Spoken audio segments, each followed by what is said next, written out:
Okay guys, we're working on this chain setup here. I'm going to leave the low idler below there. Obviously not the way you see it. That works out nice. I had this all mocked up yesterday. Keep it down low like this. Basically what I'm going to do is I have a tube that this sits into perfectly. It just slips in there really nice. So what I'm going to do is I'm going to cut two 1-inch pieces and put them on the bottom of the frame on both sides. I don't know if I'm going to use the threaded rod or just a solid rod, but the rod will slip through there, and however I hold it there I'll decide later on. I was actually thinking of a jam nut on each side on the inside, but I want to make a way that this doesn't turn, so whether it be one cotter pin or whatever it is, something simple. Then we'll take care of the center, but that's basically where it's going to be. It's going to be as close as I get it to the plate here, which is about there. I don't know if this is even at this point. I had this with a smaller rod. I just upped it. Now I'm looking to, you guys didn't see the video on this thing fixed. Nice. I'll show you that. But now I'm looking to take this idler gear and put it in this area.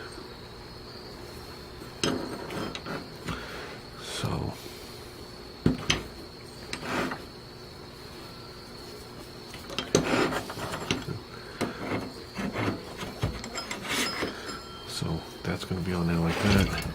And as you can see, we got room to shim it out with a plate. I don't know if you're picking up on that. And I'm looking at this point to go in between these two bolts for starts, which should be approximately even with the shaft. Should be but out over here. Okay. So this is what I came up with. Those are the two holes on the block. That's the center line for my gear. Okay, you're looking at the plate being from here to here thickness, and coming down, doing a half circle and coming back. Plate being from this height to this height here. Okay, and I want to slot these. Is this going to land in the right spot?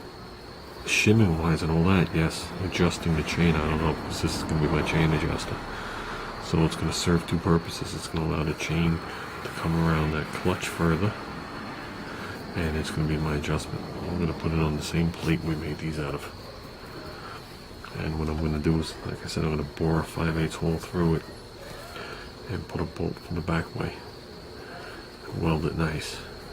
I'll put like a V groove in it. I'll weld it nice and I'll machine it off, so you'll have the stud sticking up with the threads. That's why I want to make sure I'm totally away from this, because I'm only kidding myself. If I go like this, I won't be able to get the nut on. So I'm going to be like in this zone. That's the goal.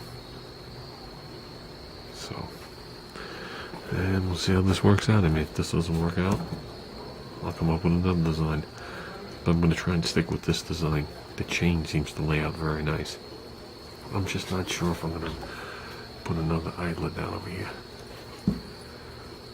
Everything seemed to work nice. So we'll see how it goes. Okay, that's what I came up with for now. These back edges will be rounded over, I'm sure. And I don't know if this thing's going to be shortened up or not. But my most challenging thing to do this is to put the slots in it, since I don't have a mill. So, and it's definitely got to be slotted because I got to make an adjustment.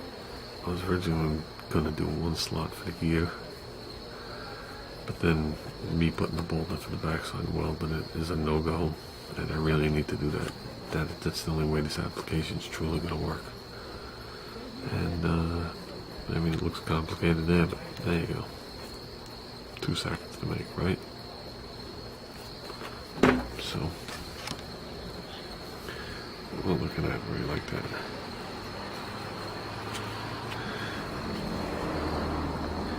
It's nice too if it'll sit on these flanges. It'll sit on this raised flange back there. These bolts are plenty strong. Something similar. Whoops, that right there. With the gear on it. Oh, sorry for the camera shaking all over the place. It's been a long day for me.